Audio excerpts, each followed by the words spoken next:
Okay, so hello, good morning, good afternoon, good evening to everyone. No, thank you so much for your coming. Thank you for your effort. Alam ko weekend ngayon, supposed to be dapat nag-enjoy kayo, nagpapahinga kayo, 'di ba? May mga galing sa trabaho, yung mga weekend. So katulad ko din, no, actually this is my off, sa weekend din lang ang off ko. So kaya lang meron tayong timing na sabi ko nga makapagkwan tayo, makapag brainstorm yung mga nangyari, at least kung may mga bago.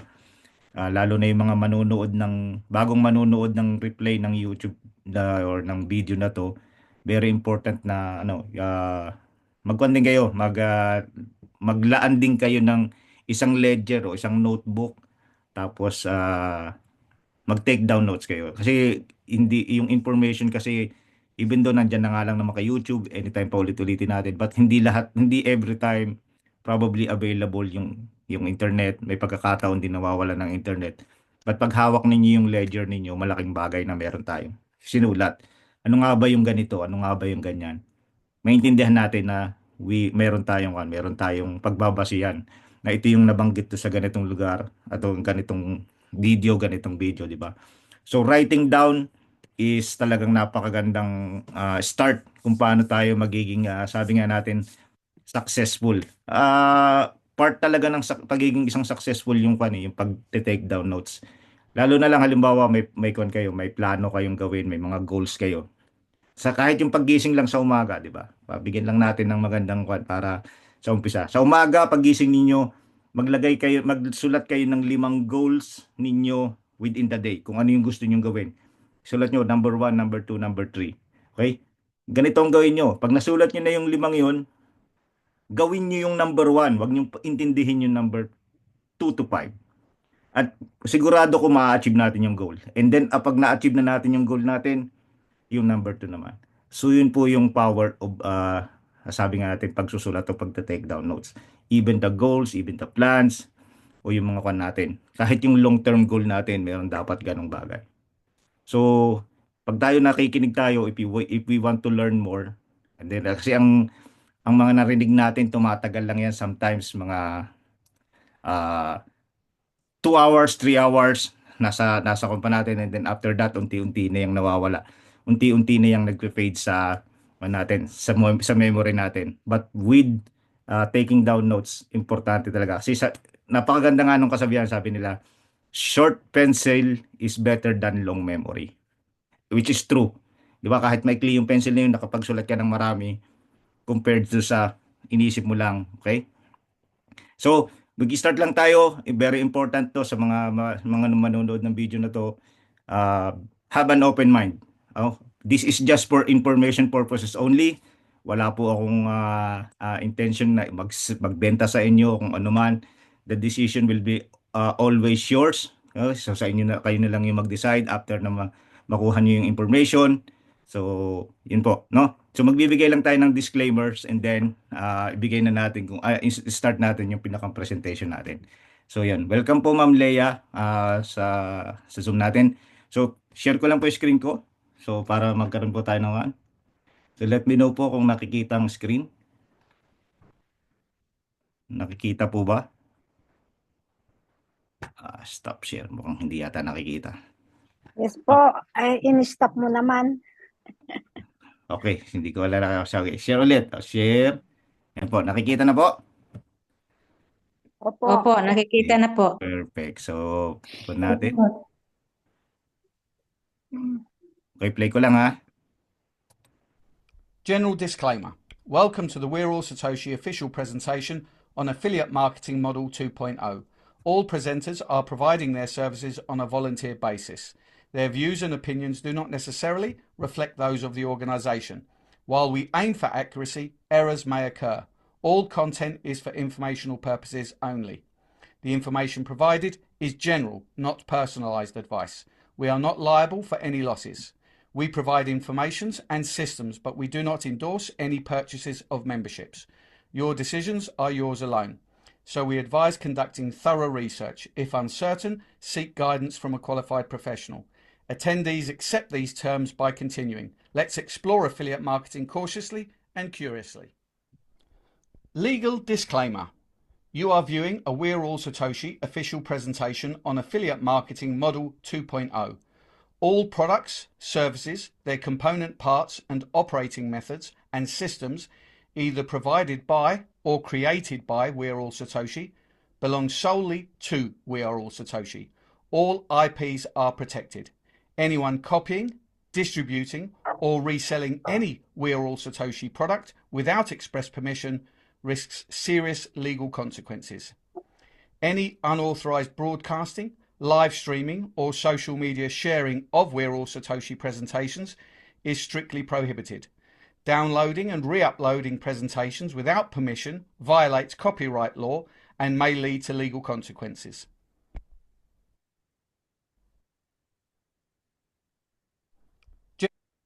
Okay. So, yan po, no? So, at least on the disclaimer, dahil like na-mention ko kanina sa inyo, I am just volunteering here. Hindi po ako pinasasahod ng company dito or binibigyan ng kung anong mga benefits, no? I am just like a member, just like you. If you are not yet a member, of course, if you will become a member, so pare-parehas lang po tayo ng rights and everything dito, no? So, ang only lang na meron po dito ako is I wanted to share the full information kung ano po yung pinagmulan ng We Are All Satoshi. So the company name is We Are All Satoshi. Okay? Yan yung pinakang sabi nga natin goals ng company, yung a world of innovations at your fingertips. Kasi we are a digitalized or a digital company. Okay? So we are providing digital products. So okay, hindi po isa lang, no. But now, ngayong araw na to, we will just discuss one of the products. Kumbaga, ipapaliwanag ko lang sa inyo kung saan tayo nag-umpisa.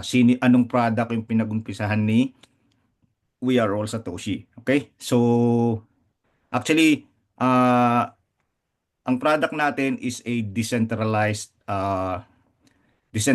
ecosystem. So napakaganda kasi decentralization is the way moving forward ngayon ng mga companies, okay? May companies na, and we are also proud that our company is also a decentralized autonomous organization. So decentralized na rin tayo, no? Decentralized finance nandiyan na rin, di ba? So decentralization is now the new sabi nga natin of forms of system na meron tayo in the world. Hindi pa lang yan fully, sabi nga natin, fully nagagawa kasi kinokontra pa rin yan ng mga gobyerno natin, mga gobyerno. Siyempre, pagka naging decentralized na, wala nang kontrol ng gobyerno. So it's their loss. So yun yung kaya hanggang ngayon hindi sila basta-basta nagjo-join. Even though lahat naman ng mga nasa likod ng mga sabi nga natin na tao, yung mga elected officials na yan, lahat yan, they have the knowledge. Meron din silang knowledge about digital currencies, digital intellectual properties, and etc. etc. Okay? So ngayon po, start natin, ang pan natin ngayon is We Are All Satoshi, which is giving back power to the people. Ano ba yung ibig sabihin yan? Kasi po, when We Are All Satoshi started last year, actually, last year, 2023, okay? Medyo, sabi nga natin, medyo hindi naging maganda. Alam naman natin, companies kapag nag-uumpisa, there are ups and downs, okay? So medyo tumaas tayo, then bumagsak tayo, no? Bumagsak tayo, and then at that time of October last year, 2023, okay? Bigla tayong nag-umpisa uli. We sabi nga natin, we started from scratch. Nag-umpisa talaga sa as in from nothing. Okay? So ganun po yung ganun po yung pinag-usapan natin, and this happens because of this person. Okay? So this person, siya yung CEO natin. Siya yung nag-umpisa, siya yung nagkaroon ng sabi nga natin initiative na this community must be saved, o yung mga itong community na to kailangan nating bigyan ng pag-asa. Sabi nga, napakaganda yung bigyan tayo ng opportunities. So siya yung nag-umpisa nito kung bakit niya sinabi yung slogan niya, giving power back to the community. Okay? Kasi nakita niya na napakaganda ng community, napakalaki ng community. And then eventually, syempre, nung magkaroon nga tayo ng konting problema sa company, sabi niya, no, umpisahan ulit natin. Let's start from scratch. And then, ang ginawa niya, he makes sure that he will secure the liquidity, ensure the sustainability in the next 140 years of mining journey. So, yun yung ibinigay niya sa atin at the very beginning bago tayo nagkaroon ng mas marami pang product. Even though marami na tayong product ngayon, but this is where we started at kailangan din nating maintindihan na ah, ano nga ba yung pinag-umpisahan? Bakit tayo na dito na ngayon from where we are last year? So imagine, we're for over a year, the company is still standing, marami na tayong nasalihang mga company, alam natin yan. In the next 2, 3, 4 months, babay na. And yung mga pinaghirapan natin, nawala na lang, di ba? Sabi nga natin, hard-earned money natin, bigla na lang nawala. Okay? So this is something na sabi ko, sige nga, i-try ko nga kunin yung information, i-try ko nga sabihin ko, i-explain yung information sa mga gustong sabing makarinig dito, sa mga open-minded people, just like us. 'Di ba? Tayo yung mga open-minded people na makikinig lang tayo para malaman natin. Kasi it will not hurt you. Sabi nga natin, hindi ka masasaktan na you learn new things. 'Di ba? If you learn new things, ibig sabihin, you gain something, pero hindi, that doesn't mean naman na kailangan mo mag-join o kailangan mong obligahin mo yung sarili na I have to do this, I have to do that. Pagka nagkaroon ka ng information na nakuha mo, and then ask yourself, is this for me or not? If you say not for me, then say no to that and then move on. But the good thing is, along the way, na nag-journey ka on your, sabi nga natin, on your way to success, matatandaan mo na, uy, buti na lang nag-say no ako doon. Buti na lang nalaman ko yun, at least nagkaroon ako ng idea, nagkaroon ako ng learning na nagamit ko along the way the journey. So, being an open-minded person is a good thing. Kung ang iniisip mo is alam ko na yan, then your ego is, sabi nga natin, nasasaktan kasi para bang your knowledge, kailangan mas matalino ako sa iba, kailangan mas magaling ako sa iba. But it doesn't have to be that way. Kailangan lang, lang tayo. Let's be humble. Alamin lang natin yung information, yan, and then ask yourself. Importante kasi dito is always ask yourself, is this for you or not? Okay? Kasi pagka hindi mo kayang itanong sa sarili mo yun, I don't know. Sabi nga natin, if you're not going to take a risk, then you have the full risk in your life. Kumbaga yun yung pinakang risk na meron ka. So taking no risk is the riskiest part of your life. Okay? So, ano ba yung first product natin na ini-introduce ni CEO Chavez? Ito yung ini-introduce natin. Okay? Bitcoin Code. And sinabi namin, don't get left behind again. Bakit? Kasi kung naaalala nyo si Bitcoin, okay? So Bitcoin ang isa sa pinakamagaling actually hindi pinaka-powerful na crypto ngayon. Alam naman natin sa inyo, no? So bibigyan ko lang kayo ng a little bit of history, why Bitcoin Code, and ano ba yung history ni Bitcoin, okay? 'Di ba? So na-miss nyo ba si Bitcoin in 2009? 15 years ago. Sino dito ang nakakaalam na ng history ni Bitcoin? I mean, narinig nyo na si Bitcoin in 2009. Okay? Ano yung naging dahilan bakit hindi kayo kumuha ng Bitcoin noon? Ano yung naging reason bakit hindi kayo nag-buy ng Bitcoin noon? Ako, in my own experience, no, sabi ko nga sa inyo, experience ko, 2009, I am working as a manager in a company. Okay? Na sabi nga sa iyo, nag-manage ako ng isang company. And then Bitcoin came out. Narinig ko na siya. But because, sabi ko nga ako is one of the closed-minded person na makakausap mo noong mga panahon na yon. Ako, hindi ko rin ini-expect na ganito ako ka-open mind ngayon. But yeah, people change. No? Pero noon, ako yung pinakang close-minded person na makakausap nyo. To Bitcoin? No. Okay? And then, of course, ano nangyari? Narinig mo pa yung mga sabi-sabi ng mga iba, di ba? Sino ba yung mga kumukontra kay Bitcoin? Financial expert, governments, financial institutions, lahat na Bitcoin is nothing. So, nakinig ako doon. So hindi yun yung isa reason kung bakit hindi ako bumili ng Bitcoin noon. Kayo, ano bang experience nyo kay Bitcoin? Now, what if you have a second chance? That's the next question. Ano nga ba ang natin? Ano ba ang gagawin natin pag binigyan tayo ng second chance? Even in love, in life, in money, in everything. Pag may second chance ba, ano bang ginagawa sa inyo? Di ba?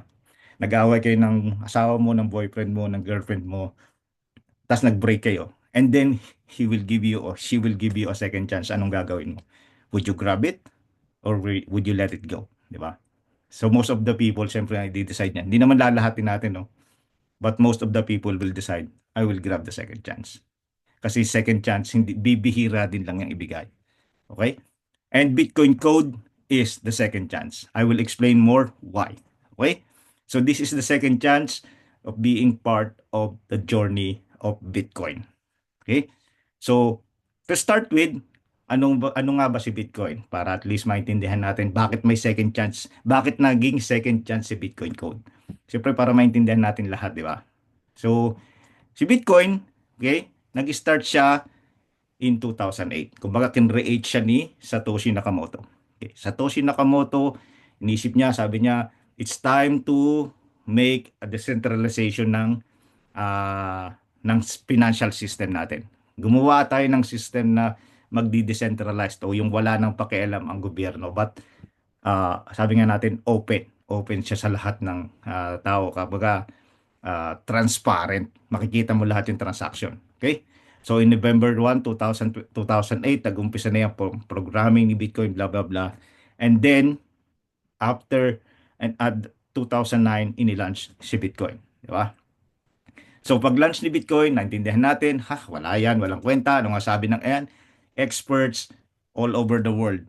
Tingnan nyo, napansin nyo, all over the world. Okay. Binaliwala si Bitcoin. Walang kwenta si Bitcoin. Pero despite ng high criticism, ang new all-time high ni Bitcoin just this month. Yan, nakasulat yan ha. This month, ibig sabihin, this presentation is updated. Okay, magkano? Do you have an idea? Right now, $103,900. Yan po ang all-time high ni Bitcoin. Right now, I am looking with CoinMarketCap. Hindi pa po siya nagbabago. Siya pa rin yung all-time high. You can look at the internet. Correct me if I'm wrong. Kung mali lang siguro. But CoinMarketCap is my base. Kung magkano talaga ang presyo ni Bitcoin all-time high. Diba? Tapos magkakaroon tayo ng second chance. Imagine niyo, you will have a second chance of Bitcoin. Kasi may evolution na si Bitcoin. That is Bitcoin code. Diba? Napakaganda. So, ano ba yung fundamentals ni Bitcoin? Para maintindihan natin, ano nga ba ang paano ba nag-work yung system ni Bitcoin? Ano ba yung meron yan? Okay? So, Bitcoin, ang fundamental sa Bitcoin is this. 21 million supply. 21 million lang. That's it. Okay? And then, sabi nga natin, yung 21 million supply na yan, hindi po yan makukuha or mahihingi or i-airdrop na tinatawag or you can ipapasa lang sa inyo and then sa inyo na. Okay? Mining. Bitcoin ay minimina po or minamind siya. Okay? So bago ka makakuha ng isang Bitcoin, kailangan meron kang mining machine. Kailangan meron kang machine, kailangan meron kang kuryente sa bahay, kailangan marunong ka mag-program. Okay? Paano magmamine ng Bitcoin, etc., etc., para makakuha ka ng Bitcoin. Okay? And Satoshi Nakamoto is the first and only miners of Bitcoin for the last 7 months. Imagine mo siya, dahil walang naniniwala sa kanya, siya lang yung nagmamine ng Bitcoin starting in 2009 for the last 7 months. Ang alam ko lumalabas na total mining niya is parang 1.1 million Bitcoin. So imaginein meron siyang hawak na 1.1 million Bitcoin. Ang tanong, nasaan ba si Satoshi Nakamoto, di ba? Walang nakakakilala sa kanya, walang nakakaalam ng buhay niya, kung nasaan siya, ano mo meron. But still, imaginein niyo yung ginawa niyang invention. Bakit siya nakakuha ng 1.1 million in the last 7 months? Kasi that time, every day nakakapag-mine siya ng 7,200 Bitcoin every 24 hours. So yun yung mamay niya, or 50 Bitcoins every 10 minutes. So yun yung minamine, yun yung nakukuha niya in the last 7 months, walang ibang nagmamine. And then eventually, syempre may naniwala na, may gumawa na, okay? Meron kanya, kung gusto niyo malaman yung ibang history, istorya kung paano nga ba nag-umpisa si Bitcoin, whatever. Marami po riyan, meron na po sa Netflix, meron na sa other mga movie providers, no? So kung gusto niyo rin makita, kasi pinanood ko yung isa, yung Electric Money sa Netflix. Yeah, very interesting kasi alam mo na, kung ang hindi lang natin nalaman is makilala natin si Satoshi Nakamoto. And then ito pa yung isa, halving every 4 years or every 200,000 blocks. Okay? So yung halving every 4 years niya po, ang halving, mamaya papaliwanag natin ng konti. So that is a fundamentals also of Bitcoin. Now yung blockchain, okay? Bitcoin has its own blockchain. May sarili siyang blockchain. Kaya lang yung transaction na gagawa niya in its blockchain is parang 1,000 transaction per day.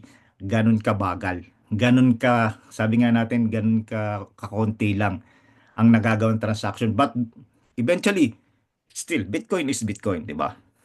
Kagandahan niya, of course, completely decentralized, di ba? Walang nagmamay-ari, walang nagko-control, walang nagwan. It's just in the market, and then alam naman natin naman. And then no utility. Ano ba ibig sabihin ng no utility?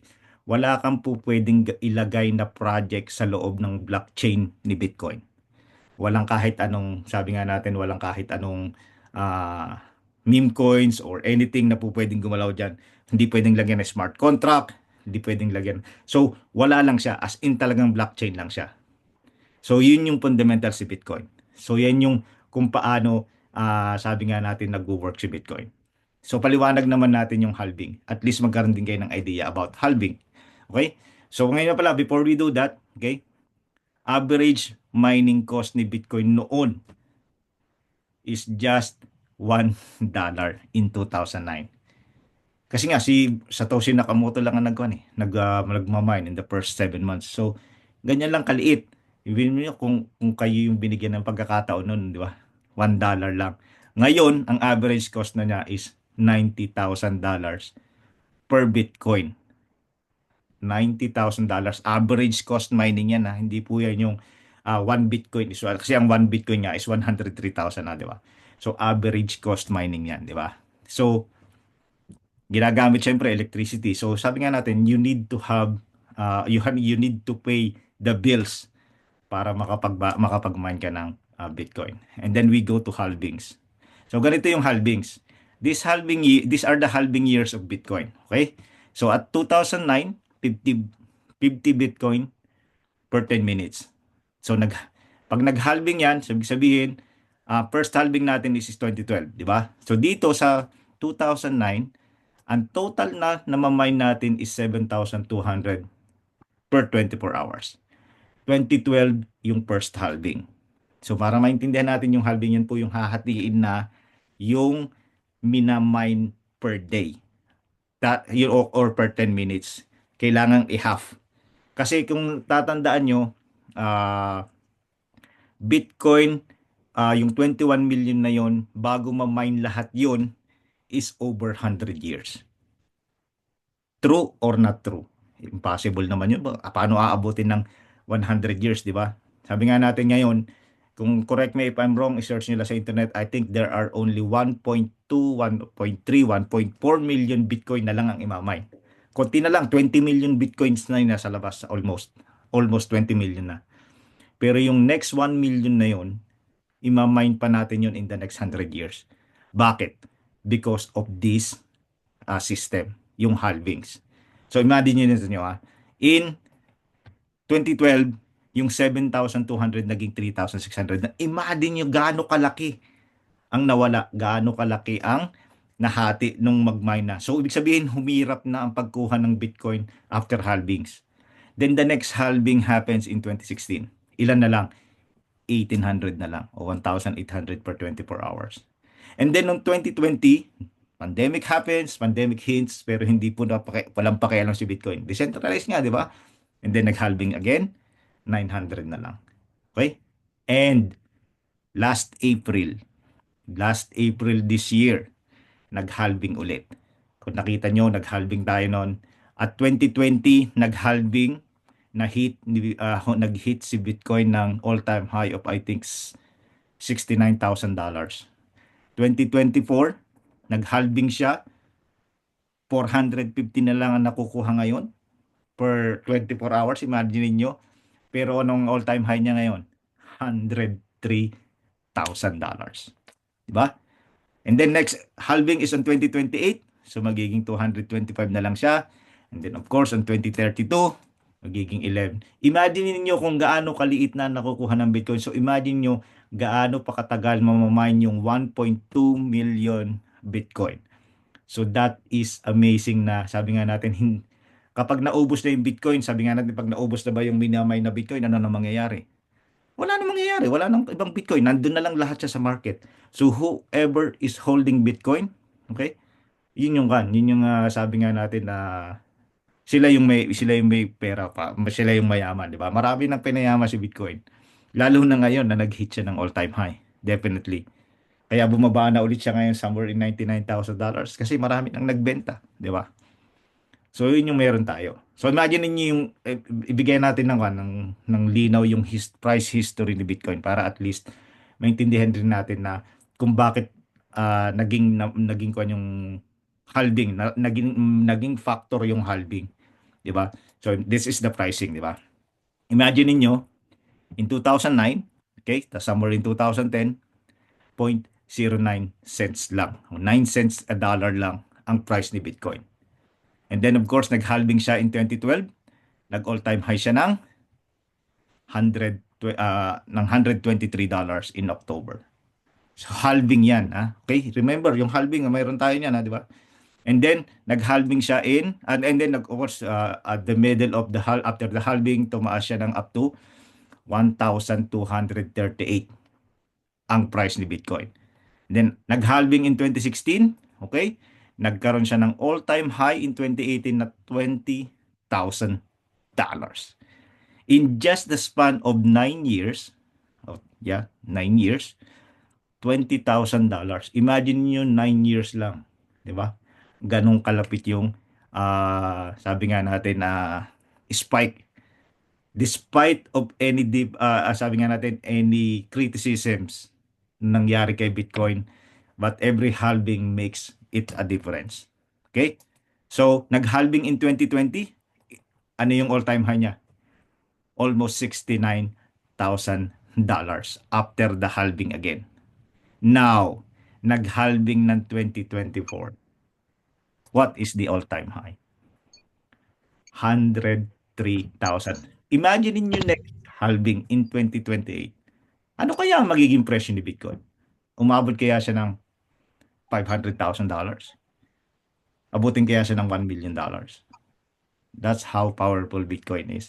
Kaya kung sino sa inyo ngayon dito, ngayon, now you know a little bit the history of Bitcoin. Sino dito yung may regret na sana pala, no? Kung maibabalik ko lang. Sabi nga natin, sabi rin ni Regine Velasquez, kung maibabalik ko lang, di ba, ang ikot ng mundo, I will speak to my younger self and siyempre tuturuan ko siya na, hoy, bumili ka ng Bitcoin. Di ba? Kasi, tingnan nyo, isipin nyo yun kung hindi ginawa lang natin yan, sabi nga natin, pinaniwalaan lang natin by that time, naging open mind lang tayo by that time, millionaire na tayo, di ba? O, bigyan natin ng example para mas makuha natin, di ba? Mas matake natin. So, in 2009, let's say meron kang $100. Bumili ka ng Bitcoin at this price.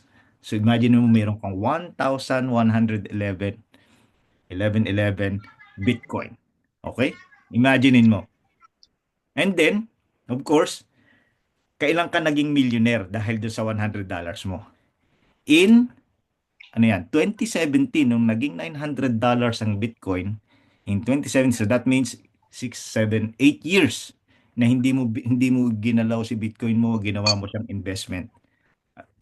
Nagkuhan lang siya as investment sa inyo, di ba? In 2017, somewhere in 2017, naging $900, $1 million na yung halaga ng Bitcoin na binili mo. Di ba? Tama ba ako? Correct me if I'm wrong, correct my, sabi nga natin, my computation. Pero yan lang yung natin, no? And then, of course, sabi nga natin, now, after 15 years, yung $100 mo is now supposed to be $115 million because of the all-time high ni Bitcoin. Okay? So, ganun kaganda ang mga natin, ganun kaganda yung naging journey ni Bitcoin, ganun yung kasarap sana yung naging journey natin, milyonaryo na sana tayo no, ngayon, 'di ba? Lahat sana, lahat sana. Now, imagine the second chance. Okay? Imagine the second chance. Pero bago tayo pumunta diyan, siyempre sabi ko nga sa inyo, paano nga ba ikaw magkakaroon ng Bitcoin rather than halimbawa bibili ka na lang sa market. Okay? There is another way, which is sinasabi ko nga sa inyo, mining. So Bitcoin is being mined. Kailangan nyo pong bumili ng Antminer. Itong mga price na to medyo matatagal na, but still pwedeng more or less, okay? Yung mga old model kind of mining. So meron tayong Antminer na tinatawag for Bitcoin, okay? If we understand Bitcoin, kailangan natin ng Antminer. Ngayon, let's say bumili ka like worth $4,000 o $5,000. Meron ba tayong $5,000 pambili? Okay? Isang miner na para makapag-mine tayo ng Bitcoin. Ngayon, na alam mo na 3.125 per 10 minutes lang ang naghahati-hatian ng lahat ng nagmamine ng Bitcoin. 'Di ba? Marami pang klase diyan, yan, yung mga klase ng Antminer. Imagine niyo the price, 45,000 pounds, 1,000, 2,000. Imagine niyo yung prices of iba't ibang klase ng Antminer. Pagka nagkaroon kayo niyan, bukod pa po ang bills kasi hindi yan aandar ng walang kuryente. 24 hours dapat umaandar yan, di ba? 7 days a week. May air conditioning ka dapat kasi pagka nag-overheat yan, ng ganyan, di ba? Lahat yan, factor yan ng, sabi nga natin, ng pagmamine ng Bitcoin. Pero gusto mo magkaroon ng Bitcoin, so you have to invest. You have to buy Antminers. Imagine niyo yan, di ba? So, yan lang yung mga sample of Antminers, okay? And then, of course, ngayon, you decided, let's say ngayon, nag-decide ka na. Kasi nakita mo na, 100, ang goals mo ngayon is, paano kung umabot ng 500,000, di ba? At least nag-umpisa na ako. So, bumili ka ng isang Antminer. Okay? So, may isa kang Antminer, nilagay mo sa isang kwarto, umaandar yan, 24 hours a day. Gaano karaming Bitcoin na nakukuha mo every day? Gaano karami? Ako, hindi ko kayang sagutin. Okay? Hindi ko masasagot yon. But, imagine the competition right now. Imagine the competition. Ganito po yung competition na magkakaroon tayo with Bitcoin.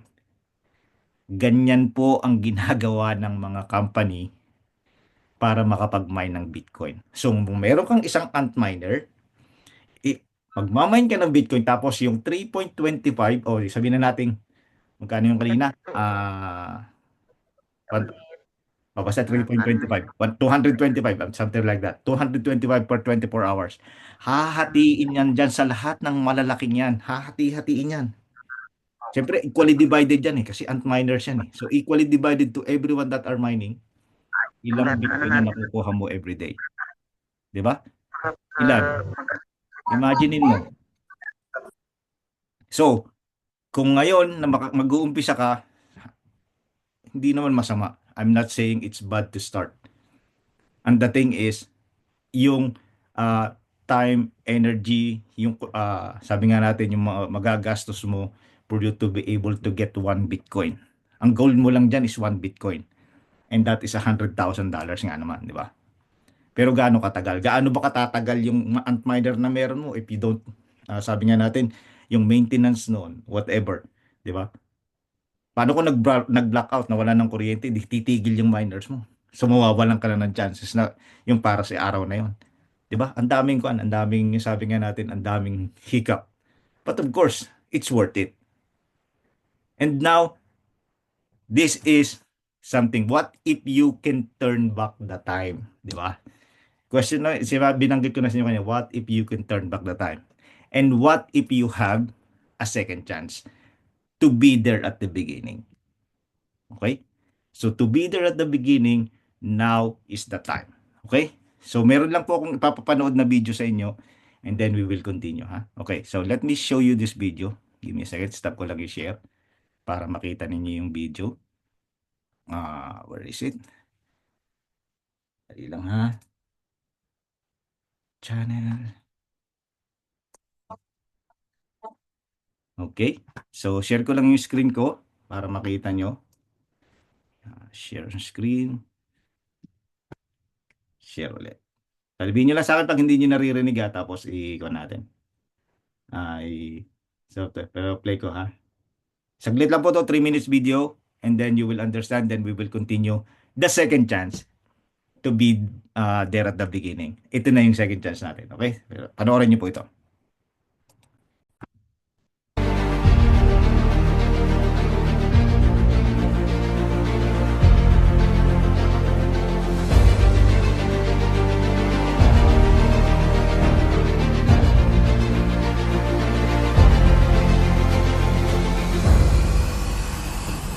Bitcoin, the king of cryptocurrency.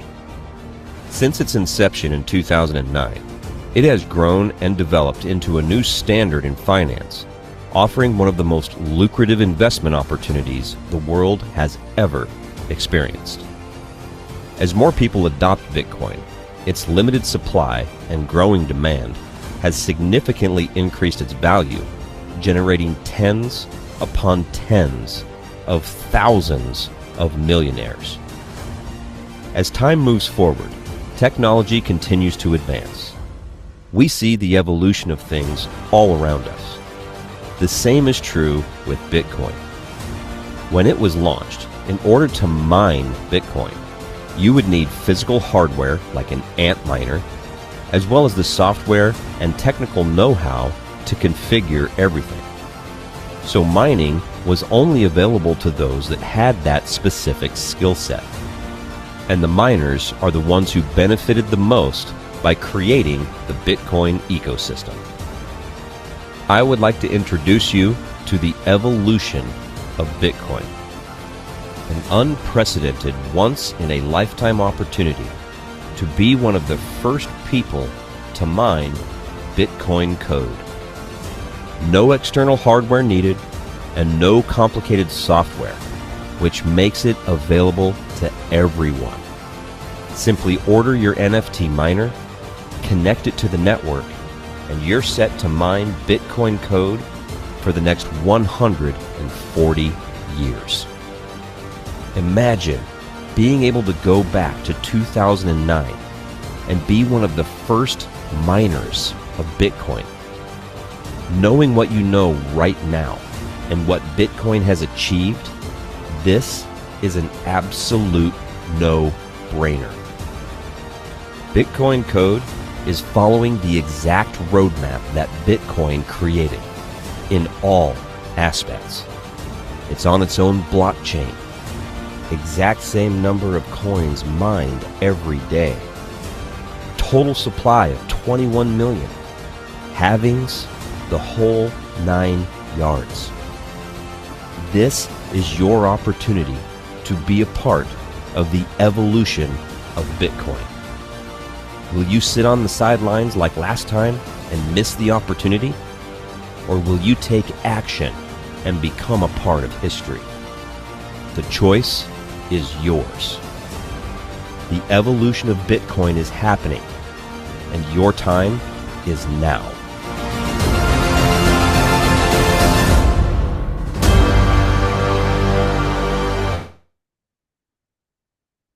Yan. So, naintindihan na po natin, no? Kung ano ang Bitcoin code at least. Okay? Explain natin. So, let me share my screen again para mawa natin. Give me a second. Sandali lang. Saan na ba yan?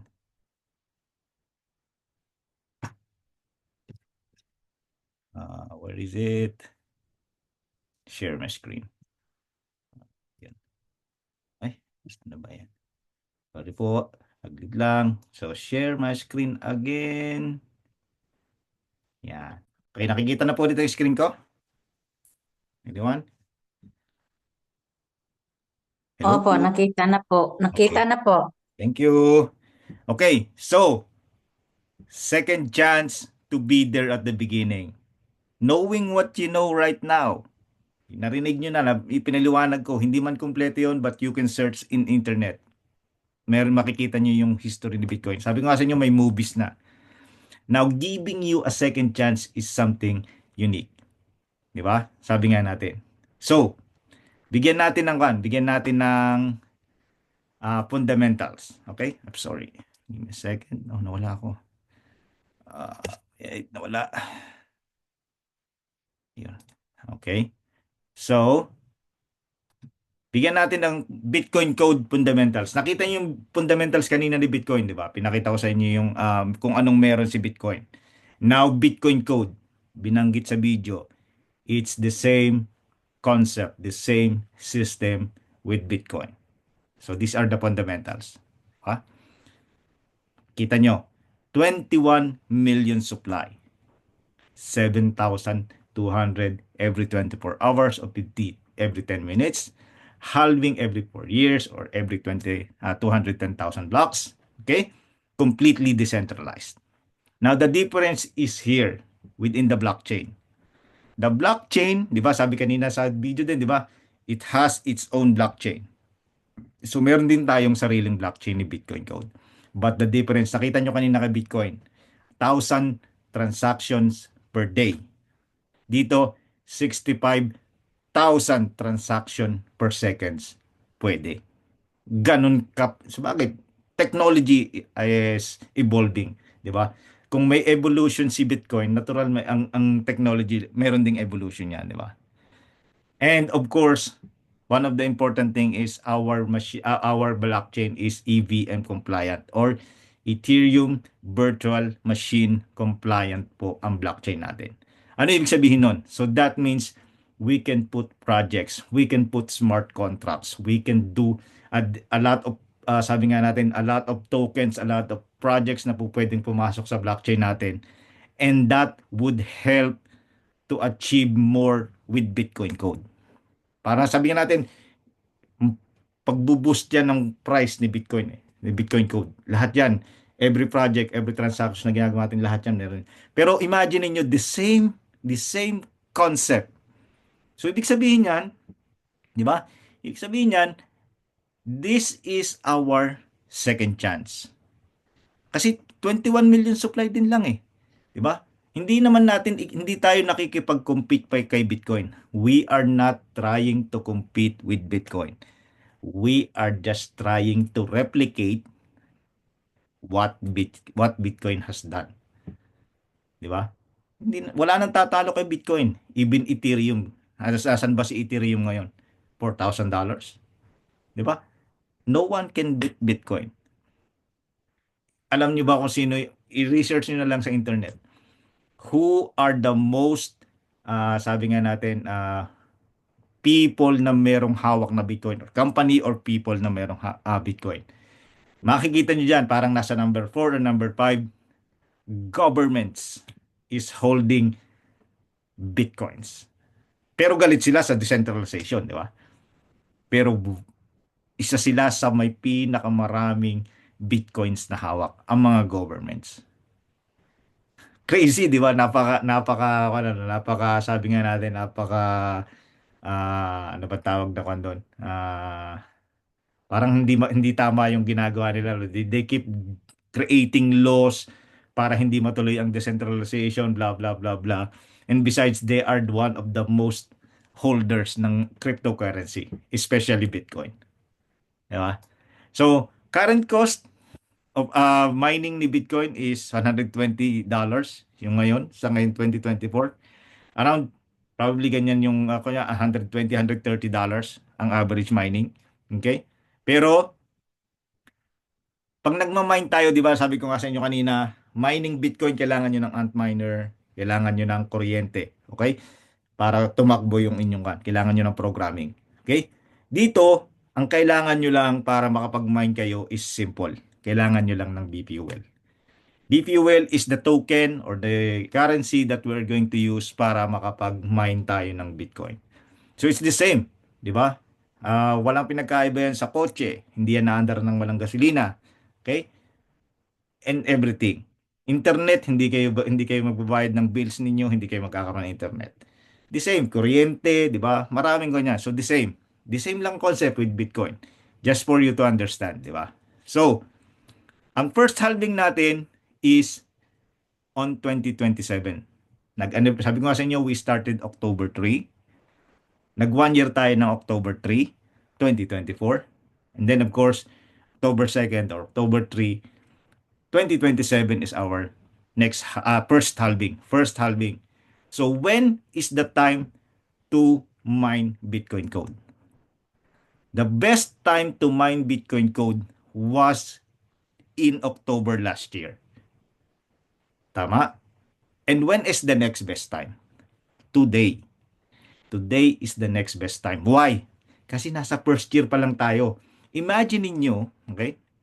7,200 every 24 hours yung naghahati-hati, yung hinahati-hati yan, 7,200 to all that are minings. So ang daming pinaghahatian, malaki pa yung pinaghahatian. Imagine niyo pag naghalving na, 3,600 na lang yung paghahati-hatian, pero the same number or more number of peoples pa ang nagmamine. So, become the first miners of Bitcoin code. Kasi hindi na tayo nagkaroon ng pagkakataon to become first miner ng Bitcoin. Now, the second chance is ours. Na meron tayong pagkakataong mag-mine ng Bitcoin code at the very beginning. Okay? At the least.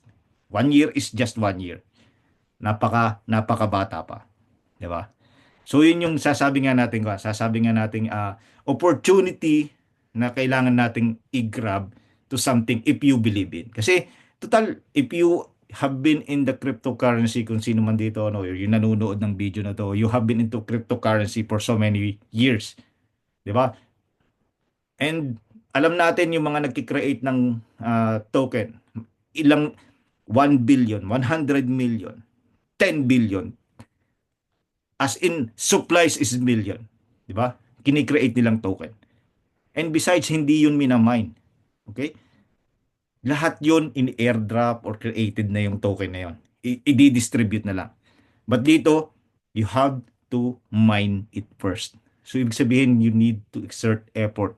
But dito yung effort natin dahil we are in the 21st century technology, hindi na natin kailangang mag-effort ng katulad ng programming ng Antminers or kailangan nating i-monitor yung Antminers natin in a room, temperature, yung electricity dapat continuous. Kung hindi dapat mag-brownout, so kailangan nyo maglagay ng generator. Lahat yung gagastusan natin just to get 1 Bitcoin. Here, you don't have to worry about that. Kasi we are in the 21st century technology. Okay? But of course, to give you first an overview kung ano yung itsura ng ating blockchain. So this is how our blockchain looks like. Yan, diba? Imagine niyo yan. So yung makikita niyo dyan yung transaction hash, from what address yung magsisend and to kaninong address. Okay? So may transaction fee din tayo. Of course, may gas fee din tayo. Natural lang yan. Every transaction naman is merong gas fee, diba? So ganyan yung itsura ng ating blockchain, which process up to 65,000 transaction per seconds, diba? So this is our blockchain is called BTC20 Smart Chain. So you can go to website, any website din. Okay, puntahan nyo lang ano bang call natin? scan.bitcoincode.technology. So yun yung website ng ating blockchain. Scan.bitcoincode.technology. So write it down, try to visit it para makita nyo, have the feel and look, explore the blockchain of BTC20 Smart Chain. Okay? So average transaction speed 2 to 3 seconds. Ganun po kabilis every transaction natin. And then average cost, halos walang halaga. Isipin nyo yung transaction. We are one of the cheapest blockchain in the world. Okay? Ang blockchain around the world is over 30,000 available. Baka hindi nyo nalalaman. Just to give you a hint. If I am wrong again, correct me if I'm wrong. Do your own research. Pero nasa 30,000 na po ang blockchains around the world. And of course, choosing the right blockchain is, sabi nga natin, up to us. Siyempre, doing our own due diligence. Okay? Yan. So, EVM compliant, like I mentioned kanina. So, Ethereum Virtual Machine Compliant Blockchain. So, ibig sabihin, smart contract can be, sabi natin, projects or anything na po pwede nating insert in our blockchain possible. So, what is EVM compatibility means? So, ito yung explanation, okay? EVM compatibility refers to the ability for a blockchain to run the EVM and execute Ethereum smart contracts. So, that's why EVM, di ba? So, this means that developers can write and deploy the smart contracts across multiple EVM blockchains without the needing to make significant changes to their code. So the smart contracts can then interact into other EVM compatible blockchains through the EVM, allowing anyone to create multi-chain decentralized apps. So, ganun lang. Ibig sabihin, multiple communication with other blockchains, di ba? Ang ganda, di ba? Ang ganda ng kung talaga natin. Compared mo kay Bitcoin. If you go to Bitcoin blockchain, makikita nyo, yun lang, parang basic website lang yung makikita nyo sa kanya. So, that is an advantage for us. Okay? So, right now, okay? Oh, tingnan nyo, hindi na to ang price natin ngayon. Actually, ang price natin ngayon is, tingnan natin yung live price. Saan ba si live price? Ang live price natin ngayon ng Bitcoin Code, pwede nyo pong puntahan sa website natin, bitcoincode.technology/dashboard. Nandun po yung price natin. As of the moment, 134.62. Okay? We started from $3. Okay? This price pala is last November pa. Sabihin nyo, last November 24. Ilang days ba yan? 2 weeks ago, $114. And then ngayon, after 2 weeks, 134 na. Okay? So, yun yung ating, a little history ng pricing natin with Bitcoin Code. So, imagine niyo. Okay? And then, of course, BPUL. Okay? We have BPUL. So, BPUL, this is fixed. Okay? This will not change in the next 140 years. Bakit ko nasabing 140 years? Di ba si Bitcoin, sabi ko nga sa inyo kanina, yung 1.2 million 100 years pang imamine. Tayo nag-start pa lang, so basically at least 140 years bago maubos yung 21 million supply. But this price of BPU will not increase. Hindi po yan magbabago until maubos yung kan. So ibig sabihin, this is the cost that we are going to pay kung nagmamining tayo. Okay? Kung nagbabayad tayo ng electricity kay Bitcoin or nagbabayad tayo ng any bills, anything sa maintenance, dito ito yung babayaran mo lang. This is something that we need to pay. Okay? So paano ba ang payment? Paano ba natin magiging kunyata? Fixed cost. Paano ba tayo mag-start ng mining? So let's start with the mining. Okay. Since we are in the 21st century technology, so instead of us having a miner, lalagay natin, kita nyo kanina, di ba, yung mga examples ng Antminer ni Bitcoin, we don't need all of that. We don't need all of it. Kailangan lang natin is magkaroon tayo ng NFT miners. NFT or non-fungible tokens. Kung hindi nyo rin po naiintindihan, may research po sa internet how NFT works. It is a utility na ginawa siya ng utility for us to be able to mine Bitcoin code. So simple lang po, kailangan natin, meron tayong tatlong klaseng miners, okay? Tatlong klaseng NFT miners na meron tayo, which is the GT1X, GT10X, and GT100X. So basically, ang nangyayari niyan, i-connect mo lang yan sa system and then let it mine. Ganun lang. Kahit wala kang internet, kahit hindi mo bisitahin araw-araw, kahit na wala kang cellphone, na i-connect mo na, tapos nawala yung cellphone mo, nanakaw, tapos after 10 years ka bumili ng cellphone, saka mo ulit visit, it will mine for you. Okay? So these are the advantage na meron tayo. Okay? So magkano ba yung miners? So these are the prices of the miners. So yung GT1X is $50. So that means with $50, makakapag-start ka na ng mining. Ang tanong, would it hurt you to lose $50 kung sakasakali? Di ba? Pero I'm pretty sure na hindi mawawala kasi in the next 140 years, magbibigay yan ng Bitcoin code sa'yo. Of course, $500 for the GT10X and $5,000 for the GT100X. Ano difference? Except the price.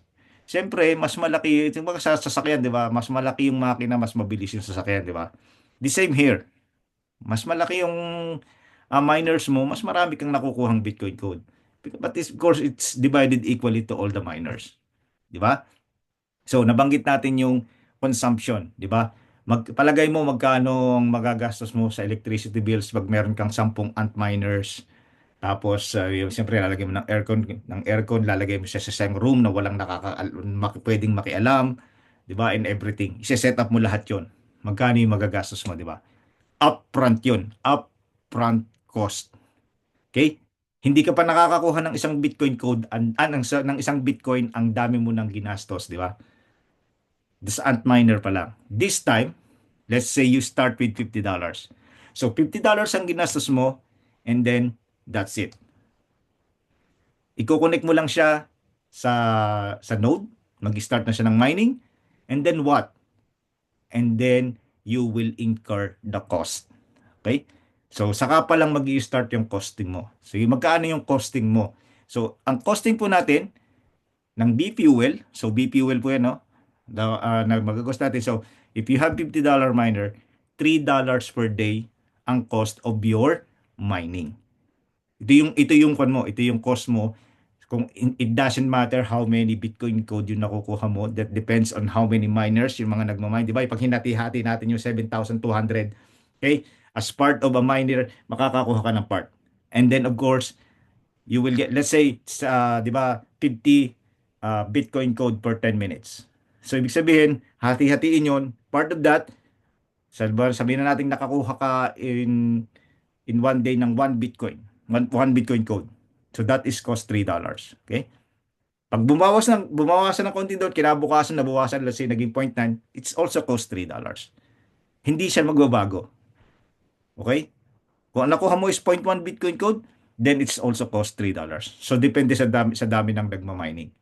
Okay? So, I hope that makes sense. Okay? Pero, yan yung costing natin, $3 per day. Napakaliit lang, di ba? With $500, $30 per day, and of course, with $5,000, $300 per day.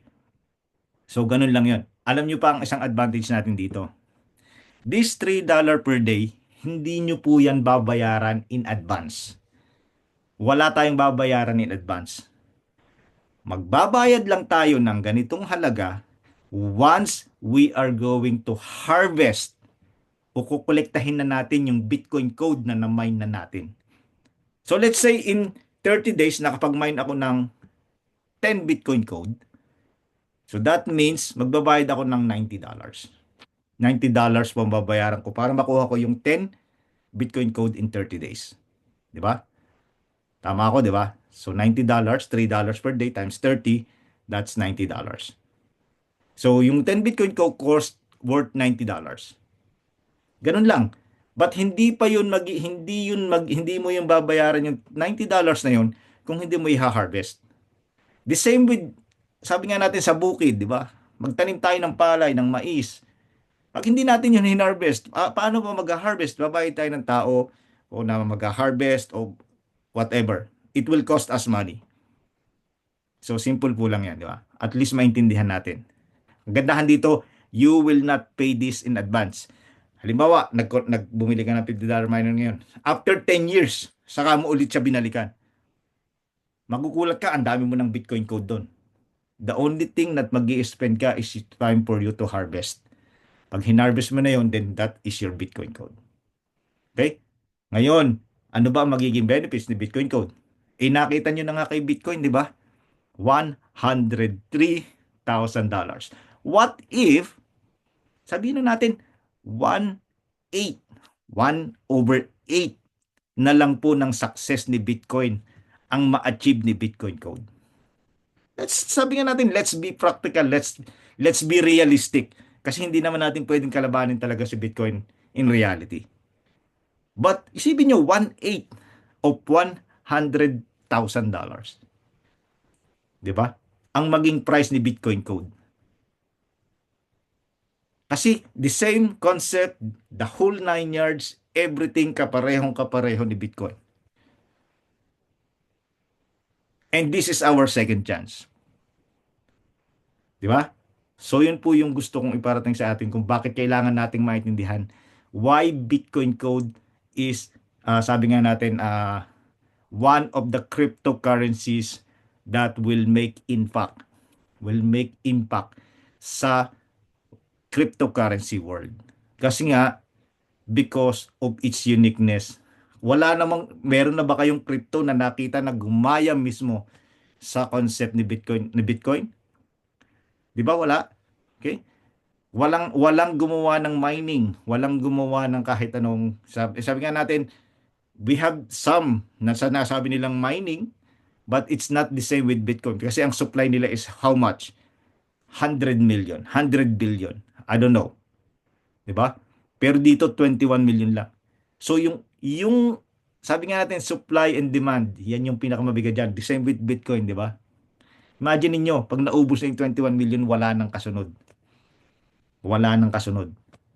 Yung iba, 100 million nga, binibigyan nga tayo ng 100,000, 100 million na meron tayong token. Pero di ba? So, I'm not saying that those cryptocurrency are not good. Hindi ko po siya kinukumpara. Sinasabi ko lang yung alam ko na, sabi nga natin, advantage why Bitcoin Code is something unique and it will be one of the most, sabi nga natin, great, sabi nga natin, isa sa magiging impactful cryptocurrency in the market. So, yun po yung gusto ko. So, refresh lang natin. What are the difference between Bitcoin Code and Bitcoin? Okay, binanggit ko na to sa inyo kanina. Matatapos na po tayo, but at least you understand, no? So, yan po. Kita nyo naman, no? How almost the same. It's just yung kulay red lang yung difference. Diba? Yun lang yung difference. But it's the same concept at Bitcoins. Meron din tayong nodes. Meron din tayong validators. Okay? Nodes. Ano ba yung nodes? Nodes is, sabi nga natin, siya yung nagiging reason kung bakit secure, bakit safe, bakit meron tayong records of transactions in the blockchain because of the nodes. Security, everything. Nodes. Okay?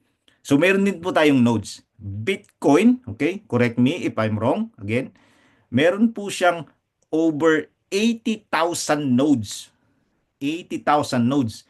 And those nodes owner, okay? Those nodes owner are one of the, sabi nga natin, isa rin sa mga naging most beneficial na nagbigay ng beneficial sa kanila yung Bitcoin. Kasi they are earning Bitcoin every day without mining.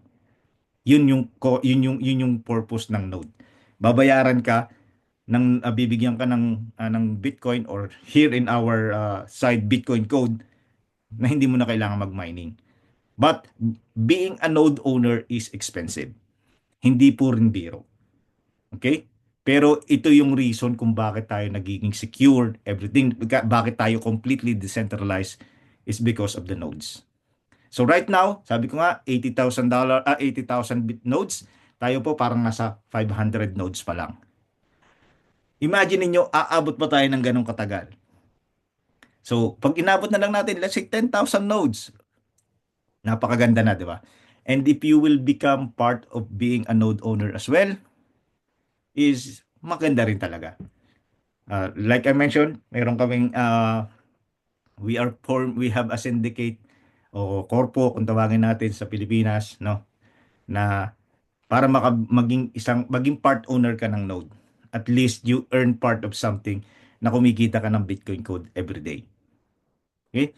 So ganun din sa Bitcoin, meron din siyang ganong function. So nodes is something na dapat naintindihan din natin na kung bakit nagiging isang decentralized ang isang ecosystem is because of that. So napakaganda. Nakita nyo na yung difference, nakita nyo na yung kung bakit importante at bakit Okay? Meron tayong article sa CoinMarketCap. Okay? Ipopost ko na lang sa inyo if you want na makikita nyo, in-explain doon bakit Bitcoin Code is going to be one of the best contender in the cryptocurrency world. Okay? Nakita na siya ni CoinMarketCap.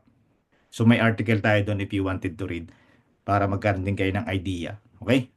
It is explained there. So yun po yung meron tayo about Bitcoin Code. I hope this clears everyone. Bakit ba magiging importante si Bitcoin Code? Okay? So scarcity. Okay, nandyan yung scarcity natin. 21 million supply only.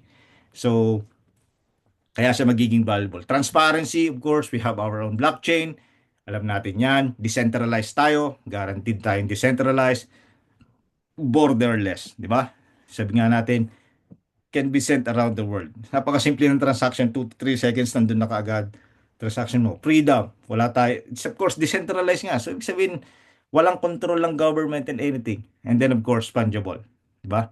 So, perfectly interchangeable yan. So, these are the things na pwede natin gawin. So, tulad na sasabihin sa inyo, don't get left behind again. $50. Worth a try. Diba? 140 years, pwede natin gawing generational wealth. Pamana natin sa mga langan. Sino ba dito ang buhay pa ng after next 140 years? Diba? Ako at least meron tayong kan, diba? Imagine niyo Bitcoin. Yung mga holder ng Bitcoin, in the next 100 years, buhay pa ba sila? Diba? Hindi na rin. Pero it is a generational wealth. Okay? So Bitcoin Code is the Bitcoin of the 21st century. Okay? Remember, this is the next Bitcoin, the evolution of Bitcoin. Okay? So don't miss out for the second time. This is the second chance that we are all Satoshi is offering to us. Okay? So I hope na naintindihan nyo kung bakit Bitcoin Code is going to be the next big thing. Okay? Now is the time to begin your mining journey. Today is the beginning. Okay? The next best day was yesterday, and then the next best day is today. Okay? So thank you so much, and we can have a question and answer na po. Okay? So thank you so much. Screen sharing. Stop na po ba yung sharing ko? Anyone? Opo, na-stop na po. Okay, cool. So we can have question and answer na po if you have questions sa pinakita ko sa inyo about Bitcoin Code. Then we can start. Stop ko na lang yung recording para ma-send ko sa inyo yung replay. Okay? Stop natin.